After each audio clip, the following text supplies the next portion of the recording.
Au nom du Père, du Fils et du Saint-Esprit. Amen. Que la paix et la joie de notre Seigneur Jésus-Christ soient toujours avec vos frères et sœurs en Christ. Si vous désirez prendre part à la rencontre qui aura lieu du 25 au 29 juin à Fatima au Portugal, sur invitation de notre Seigneur Jésus-Christ, le formulaire à remplir se trouve au bas de ce partage. Quand vous aurez rempli le formulaire, nous allons vous donner des informations détaillées sur cette rencontre. D'avance, merci pour votre bonne compréhension et que le Seigneur vous bénisse.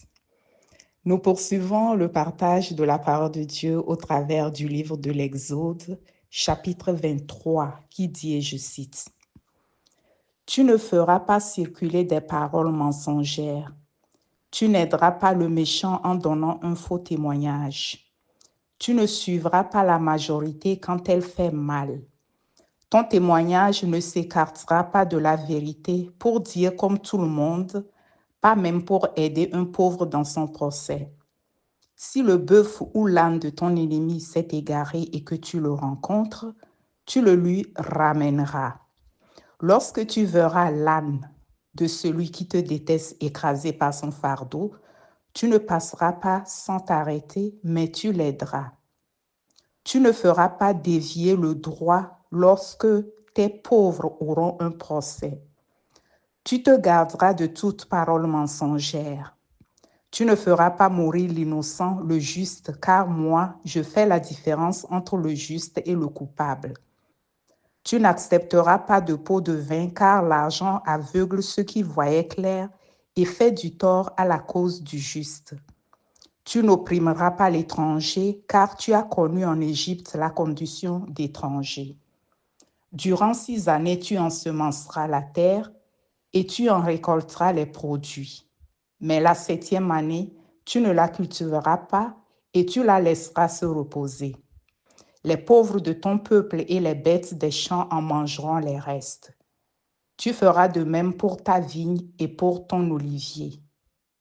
Durant 6 jours, tu travailleras, mais le 7e jour, tu te reposeras.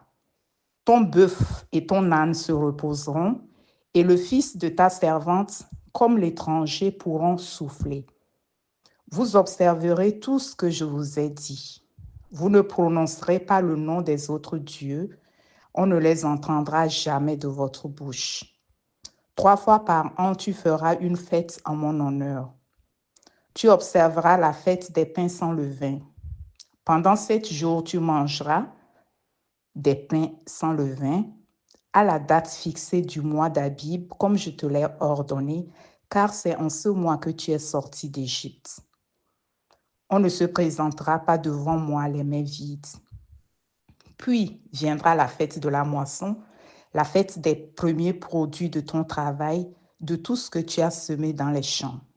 Enfin, viendra la fête de la récolte au terme de l'année, lorsque tu récolteras les derniers fruits de ton travail dans les champs. Ainsi, 3 fois par an, tous les mâles de ton peuple se présenteront devant le Seigneur. Tu n'offriras pas le sang du sacrifice avec du pain levé, et tu ne garderas pas la graisse du sacrifice jusqu'au matin. Tu amèneras à la maison du Seigneur ton Dieu les premiers produits de tes champs. Tu ne feras pas cuire un chevreau dans le lait de sa mère. Maintenant, j'envoie un ange devant toi pour te protéger sur la route et pour te faire entrer dans le lieu que je t'ai préparé. Marche droit devant lui, écoute sa voix, ne te révolte pas contre lui. Sache qu'il ne pardonnera pas ton péché et que mon nom est en lui. Mais si tu écoutes sa voix, si tu fais tout ce que je te dirai, je serai l'ennemi de tes ennemis et l'adversaire de tes adversaires. Mon ange ira devant toi, il te fera entrer au pays des Amorites, des Hittites, des Péricites, des Cananéens, des Hivites et des Jébusites, et moi, je les exterminerai. Tu ne te prosterneras pas devant leurs dieux, tu ne les serviras pas, tu ne feras pas comme on fait chez eux. Mais au contraire, tu détruiras leurs dieux et tu briseras leurs pierres sacrées. Vous servirez le Seigneur votre Dieu, alors je bénirai ton pain et ton eau, et j'écarterai de toi toute maladie. On ne verra dans ton pays ni femme qui avorte, ni femme stérile, mais je vous comblerai de jours.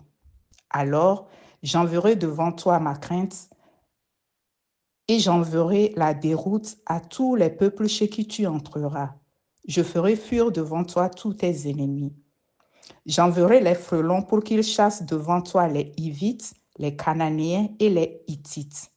Cependant, je ne les chasserai pas en une seule année, sinon le pays resterait en friche et les animaux sauvages se multiplieraient pour ton malheur. Je ne les chasserai donc que peu à peu, le temps que tu sois suffisamment fort pour occuper le pays. Je fixerai la frontière depuis la mer des roseaux jusqu'à la mer des Philistins et depuis le désert jusqu'au fleuve. Je livrerai entre tes mains les habitants du pays et je les chasserai devant toi. Tu ne feras pas d'alliance avec eux ni avec leurs dieux. Il ne faut pas qu'ils restent dans ton pays, car ils t'emmèneraient à servir leurs dieux et à pécher contre moi. Ils seraient pour toi un piège. Frères et sœurs en Christ, au travers de ce chapitre très riche, nous pouvons découvrir l'amour de Dieu pour nous. Dieu qui dénonce la corruption, qui nous parle de sa miséricorde, la miséricorde de Dieu, l'abondance de grâce et de bénédiction. Par exemple, il dit au verset 26 qu'il n'y aura pas dans ton pays de femmes stériles. Dieu dit, je les bénirai et je laisserai que s'accomplisse le nombre de leurs jours. Quel amour de Dieu pour son peuple, pour ses enfants que nous sommes. Pendant ce temps de carême, le Seigneur nous invite à avoir un comportement différent de ce que le monde nous présente. Il nous invite à abandonner la corruption, à écouter sa parole pour ne pas offenser notre prochain, à être bon de cœur, généreux, à aider et même à ne pas favoriser le pauvre ou le faible dans son procès. Dieu est le Dieu de la justice. Il nous invite à marcher conformément à sa parole, à nous laisser habiter par sa parole et à être des instruments d'amour pour notre prochain. Je voudrais que nous regardions de plus près le verset 30 qui dit « C'est peu à peu que je les laisserai, que je les chasserai devant toi jusqu'à ce que, ayant fructifié, tu puisses recevoir le pays comme patrimoine. » Une autre version dira, je cite, « Je les chasserai peu à peu devant toi jusqu'à ce que ton peuple soit assez nombreux pour hériter le pays. » Mon frère, ma sœur en Christ, le Seigneur dit peu à peu. Je voudrais prendre un exemple pour que nous comprenions en profondeur ce verset. Prenons l'exemple d'un couple. C'est valable pour l'homme comme pour la femme, mais je vais prendre l'exemple d'une femme. Je vais appeler l'homme monsieur et la femme madame.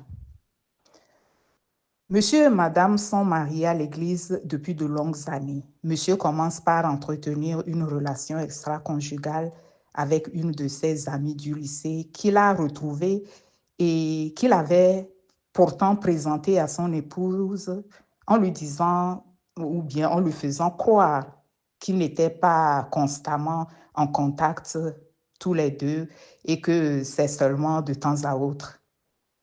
Madame découvre plus tard que monsieur entretenait depuis très longtemps une relation avec cet ami en question, en dépit du fait qu'ils soient tous les deux mariés à l'église. Comme si cela ne suffisait pas, monsieur a même planifié quitter la maison pour aller s'installer avec cette dernière. Madame, blessée de découvrir cela et de se rappeler que son mari lui avait présenté cette femme comme son amie, alors qu'il était en réalité son amant ou bien sa copine. Blessée, déchirée qu'elle soit, quelle sera donc son attitude? Et c'est en cela que dans ce verset 30, le peu à peu prend tout son sens dans notre vie de baptisé, dans notre vie de chrétien, dans notre vie d'enfant de Dieu. Cette dame a deux possibilités. Soit elle laisse l'infidélité de son mari la ronger et la détruire et dans le même temps le couple, mais ce n'est pas parce qu'il est parti que Dieu ne peut pas ramener l'homme. C'est un sacrement de mariage. Au travers de ce sacrement, on s'unit au Christ. Et dans ce cas précis, Monsieur a aussi blessé le cœur de Jésus à qui il s'est uni au travers du sacrement de mariage. Si Madame commence à mépriser son mari alors qu'elle est chrétienne et qu'elle prie, Madame emprunte un chemin de l'obscurité. Si Madame, par contre, décide de s'abandonner à Dieu et de ne pas dénigrer son mari parce qu'elle veut préserver son mariage, alors Jésus-Christ va entrer en compte pour réparer ce sacrement de mariage. Pourquoi? Parce que Madame a besoin d'emprunter le chemin du pardon. Ce chemin ne va pas se faire du jour au lendemain. Une femme blessée qui dira qu'elle a pardonné sur le champ, c'est très rare. C'est possible, mais c'est très rare. Donc, Jésus va prendre le temps pour cheminer avec Madame et ceci peu à peu afin de l'amener à comprendre l'importance, la nécessité du pardon, mais du vrai pardon, c'est-à-dire qui vient du plus profond du cœur. Sans ce pardon sincère, Madame ne permettra pas au Christ de travailler en elle. Si Jésus fait venir le mari sans prendre le soin de préparer Madame, le couple va risquer d'être confronté plus tard à de violentes disputes.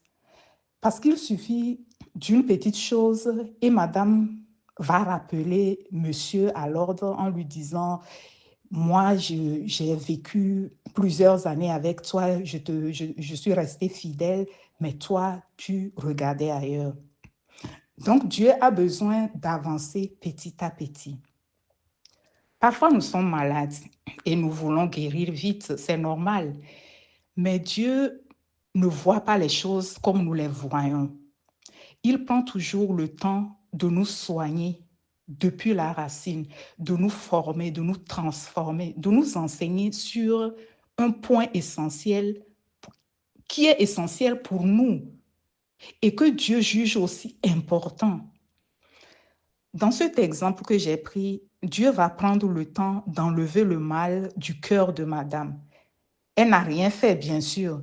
Dieu ne va pas lui demander d'oublier, mais d'avancer malgré la croix.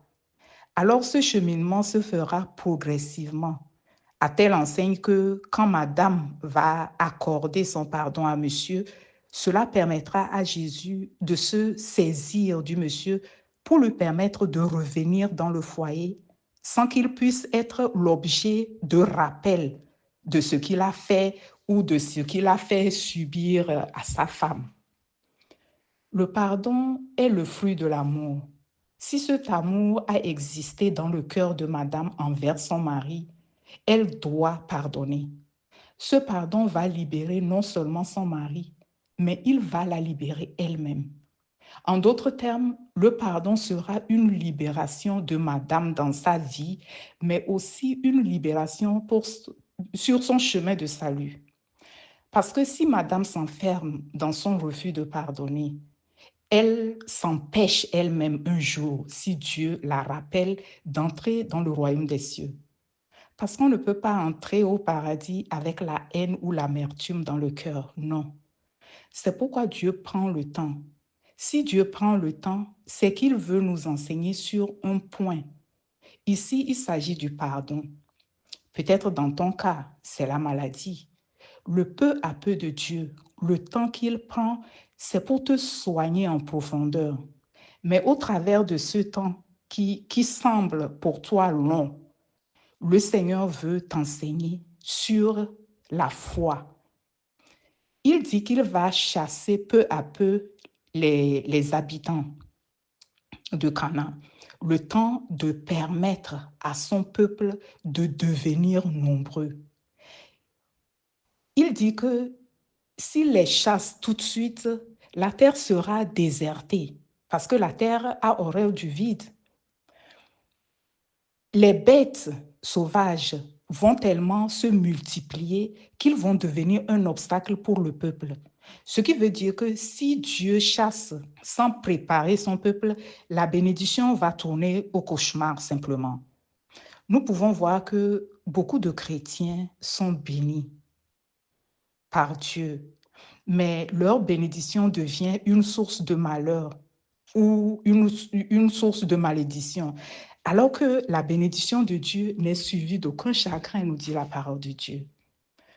Mais quand on n'est pas préparé spirituellement pour recevoir la bénédiction, celle-ci deviendra dans nos mains un désastre. C'est pourquoi l'on peut voir ou bien l'on peut avoir l'impression que Dieu n'écoute pas ou que Dieu n'exauce pas sa prière.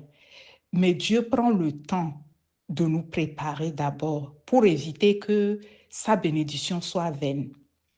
Mais nous avons l'impression, ou bien nous avons presque tous le mal, ou bien du mal à comprendre cela, à comprendre ce que Dieu veut faire en nous en prenant son temps.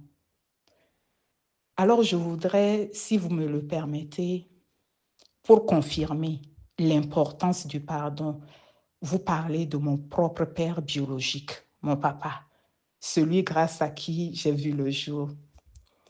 Mon père a été mystiquement tué. Dieu m'a donné la grâce de rencontrer un prêtre allemand qui a un charisme spécial d'être proche des âmes du purgatoire.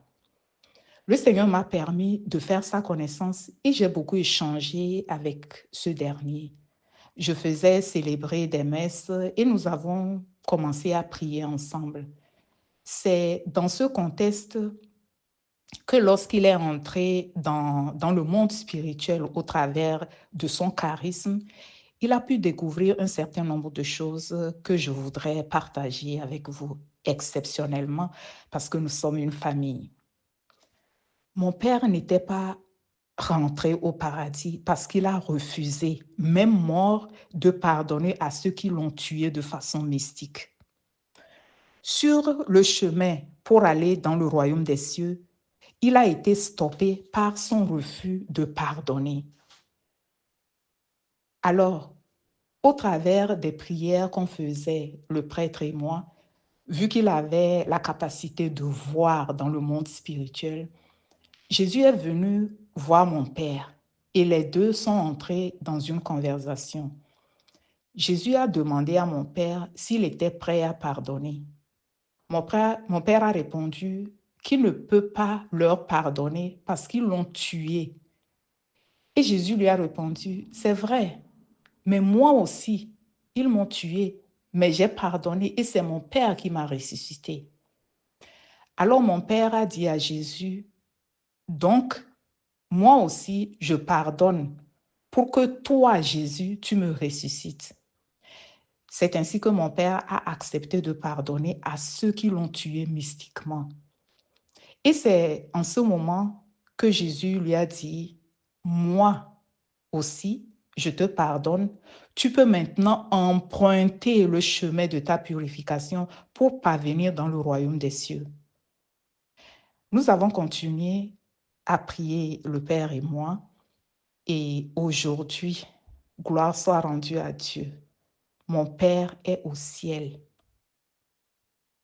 Frères et sœurs dans la foi chrétienne, vous avez vu, en corrélation avec le couple dont j'ai donné un exemple et mon Père, le pardon peut et a été un obstacle à leur bénédiction, à l'entrée au paradis de mon Père.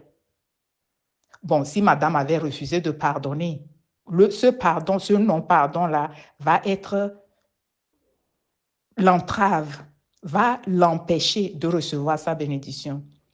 Si on ramène ça dans la vie d'aujourd'hui, on peut prolonger en disant, « Ah, mais Seigneur, telle personne m'a poignardé, c'est d'ici de pardonner. » Et le Seigneur va lui dire, « Mais c'est vrai, elle t'a poignardé, mais moi, ils m'ont percé mon côté, avec la lance, mais je leur ai pardonné.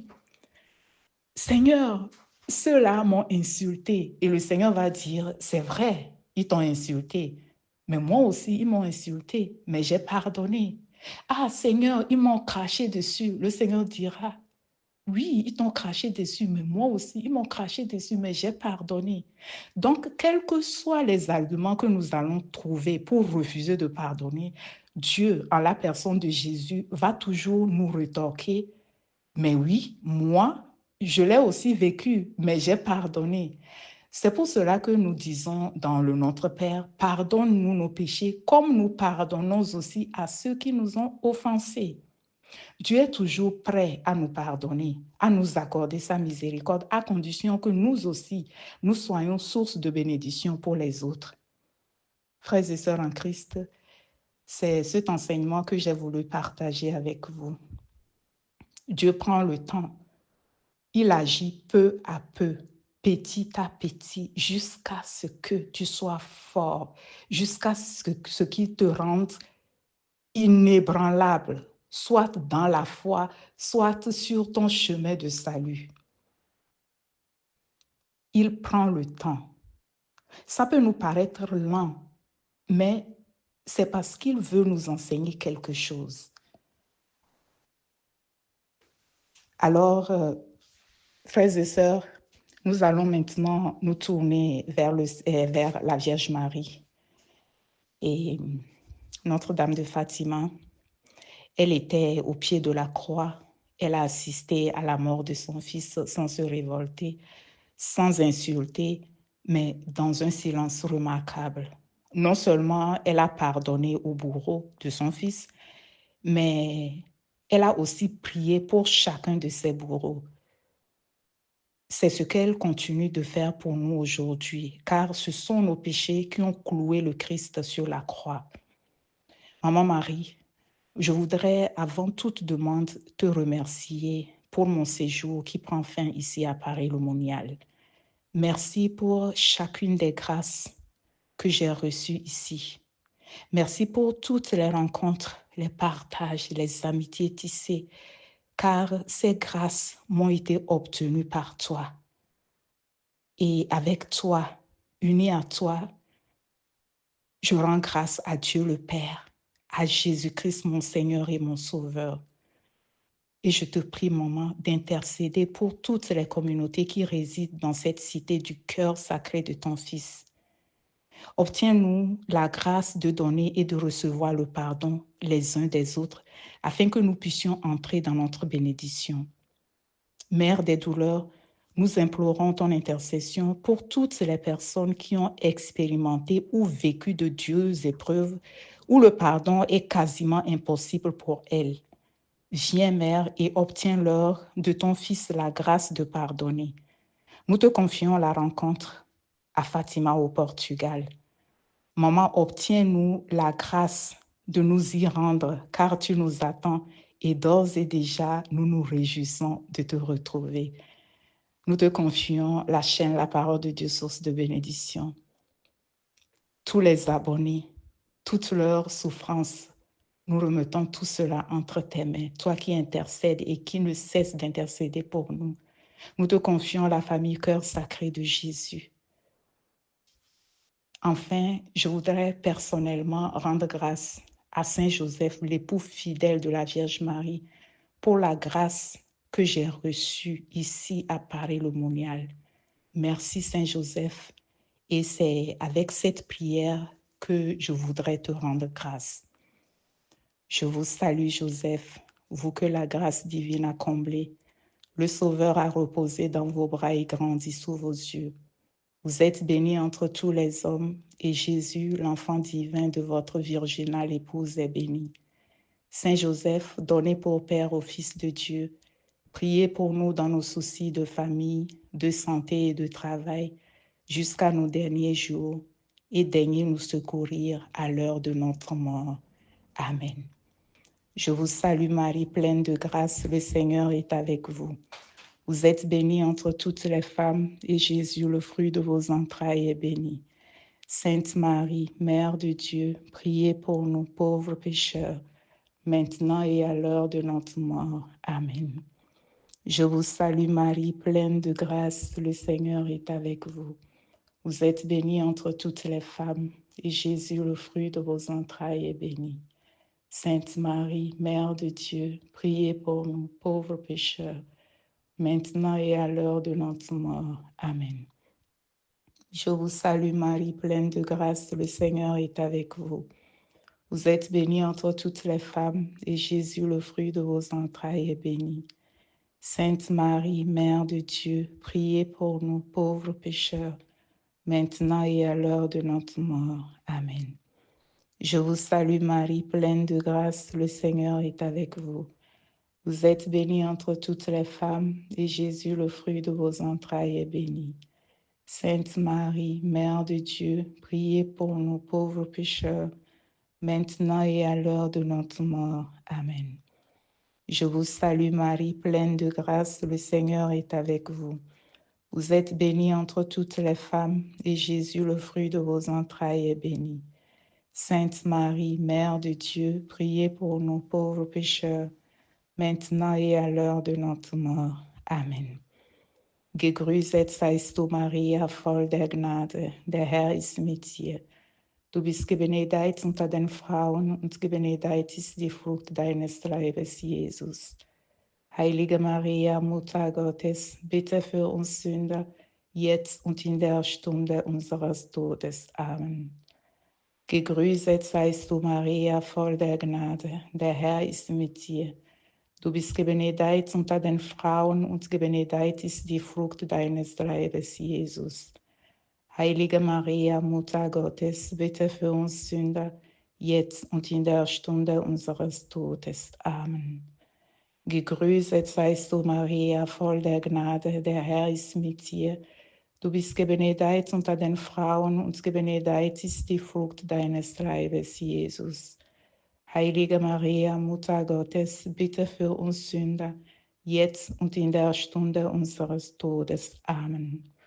Gegrüßet seist du, Maria, voll der Gnade, der Herr ist mit dir. Du bist gebenedeit unter den Frauen und gebenedeit ist die Frucht deines Leibes, Jesus. Heilige Maria, Mutter Gottes, bitte für uns Sünder, jetzt und in der Stunde unseres Todes. Amen. Gegrüßet seist du, Maria, voll der Gnade, der Herr ist mit dir. Du bist gebenedeit unter den Frauen und gebenedeit ist die Frucht deines Leibes, Jesus. Heilige Maria, Mutter Gottes, bitte für uns Sünder, jetzt und in der Stunde unseres Todes. Amen. Gloire au Père, au Fils et au Saint-Esprit, comme il était au commencement, maintenant et toujours, et dans les siècles des siècles. Amen. Saint Joseph, priez pour nous. Notre-Dame de Fatima, priez pour nous. Saint Joseph, priez pour nous. Notre-Dame de Fatima, priez pour nous. Saint Joseph, priez pour nous. Notre-Dame de Fatima, priez pour nous. Amen. Frères et sœurs en Christ, je vous invite maintenant à venir avec moi à la chapelle Saint-Jean, à Paray-le-Monial, pour l'adoration au Saint-Sacrement.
Jésus passe au milieu de vous. Ouvrez vos cœurs, ouvrez vos mains, recevez la grâce de la guérison, la grâce du mariage, la grâce de l'enfantement, la grâce de la régularisation, la grâce du travail. Il est présent.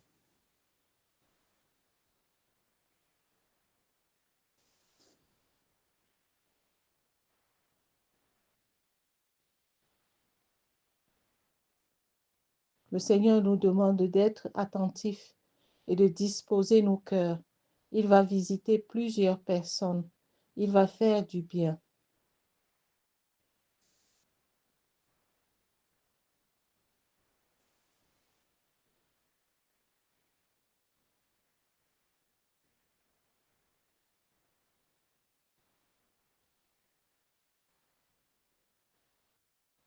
Femme, pourquoi pleures-tu? Le Seigneur ne t'a pas oublié et change ton histoire aujourd'hui.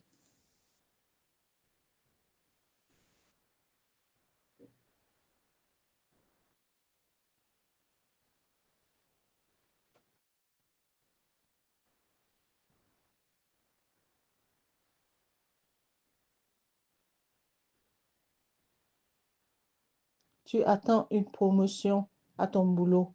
Tu auras cette promotion au nom de Jésus.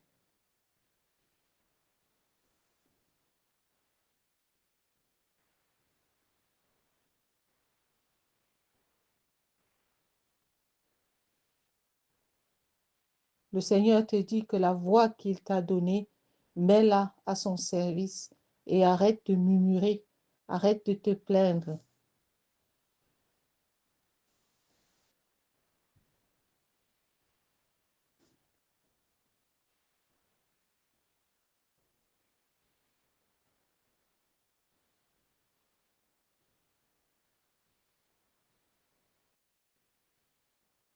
Le Seigneur te demande de faire très attention à ce que tu dis à ta belle famille, car bientôt, ils utiliseront cela contre toi.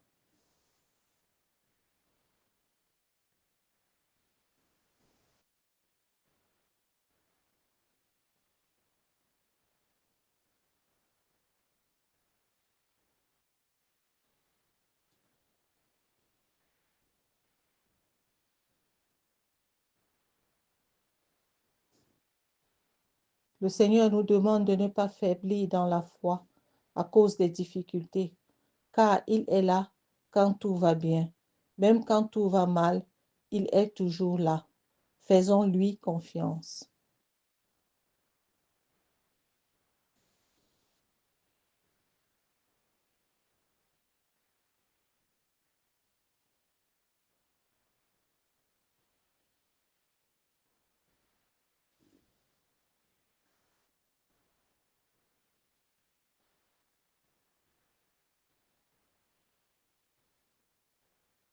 Tu es une femme de la confession musulmane. Tu es tombée sur cette chaîne et tu écoutes souvent avec ta sœur. Le Seigneur vous visite et te donne ce que tu recherches, qui est la grâce de l'enfantement.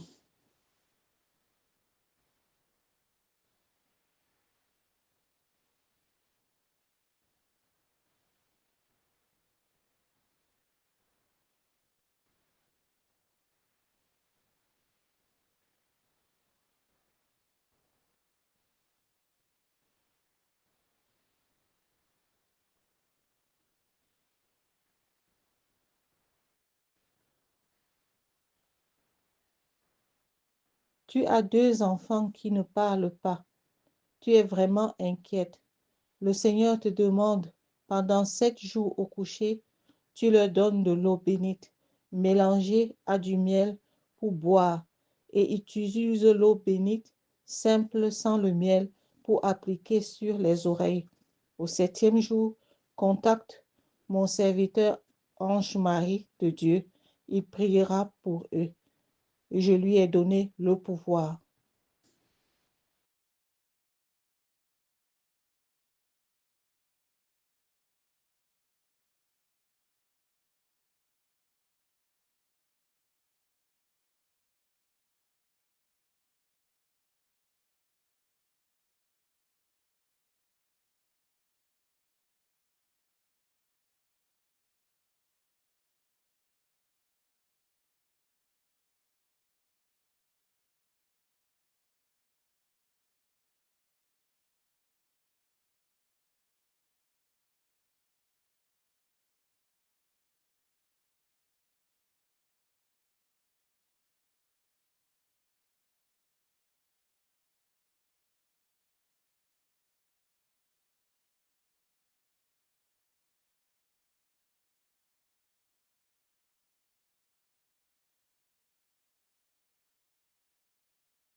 Il y a une personne qui a un cancer du sang.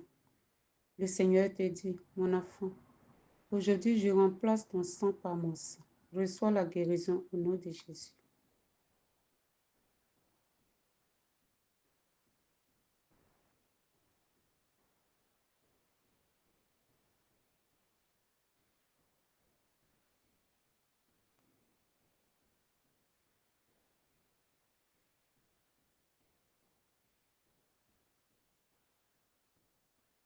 Tu te trouves présentement à l'hôpital dans un institut de maladies infectieuses. Le Seigneur te visite et te guérit.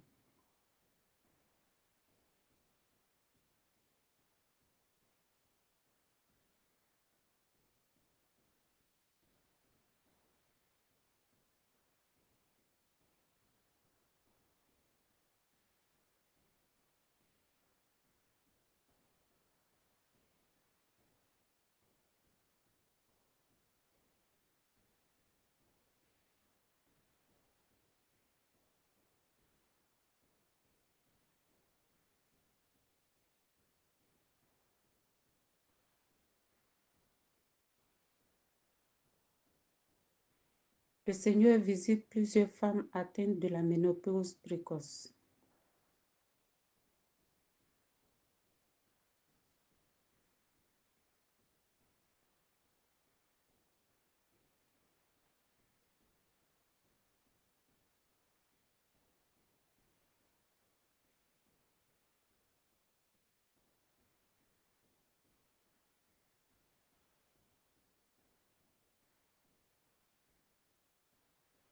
Il y a une personne qui a le cancer de l'utérus. Le Seigneur te guérit.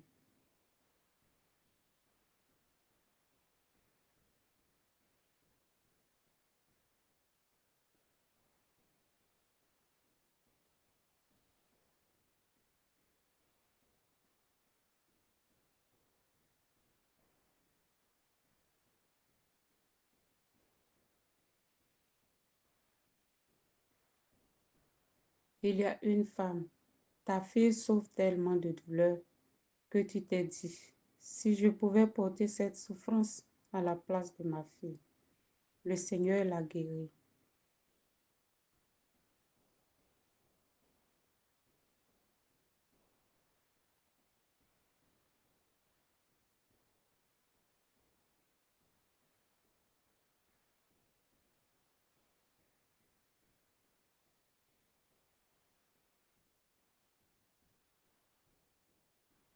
Dieu donné, le Seigneur te visite.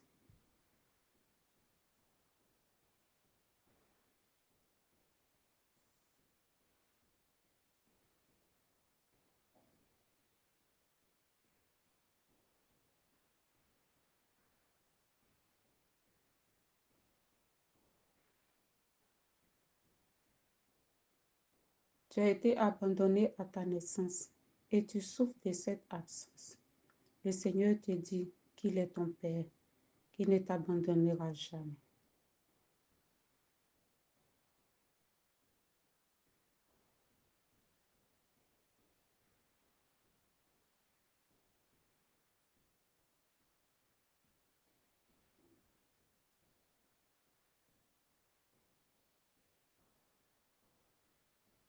Tu souffres d'endométriose.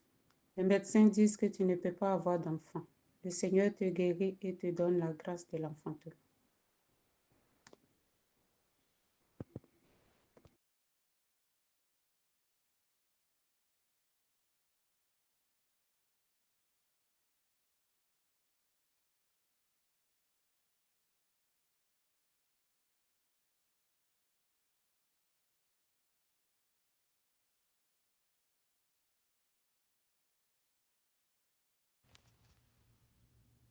Jean 16, verset 18. Le Seigneur veut faire de grandes choses dans la famille du Sacré-Cœur de Jésus. Pour cela, j'ai besoin des adorateurs en esprit et en vérité. Gardez la confiance en Jésus. Dans la confiance, vous obtenez tout. Jean 14, verset 6. Jésus lui dit, Moi, je suis le chemin, la vérité et la vie. Nul ne vient au Père, sinon par moi. Jésus est celui qui vous montre le chemin du Père. Ce chemin est étroit. Le Père et le Fils sont un. Qui voit le Père, voit le Fils. Qui voit le Fils, voit le Père. Jean 20, verset 12. Et elle voit deux anges en vêtements blancs, assis là où avait reposé le corps de Jésus, l'un à la tête et l'autre aux pieds. Gloire à toi, Père. Merci, Seigneur Jésus. Merci, Saint-Esprit de Dieu.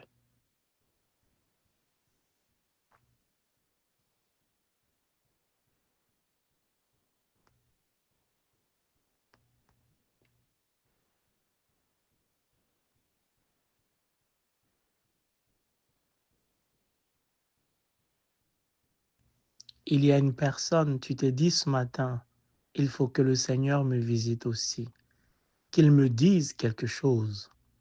Aujourd'hui, il te dit, mon enfant, je suis là, dis-moi ce que tu veux. Gloire à toi, Père. Béni est ton Saint-Nom. Merci, Seigneur Jésus. Merci, Saint-Esprit de Dieu.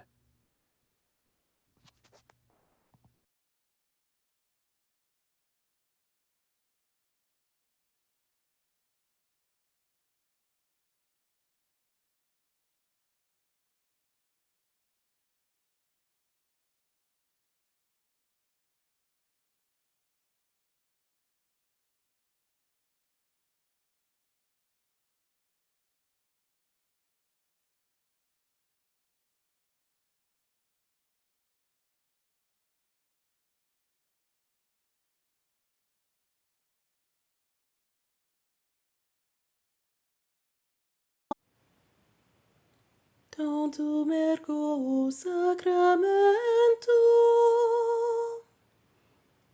veneremur cernui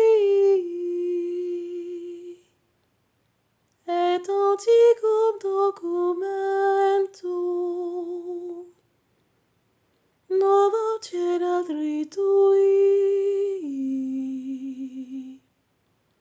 praeset fides supplementum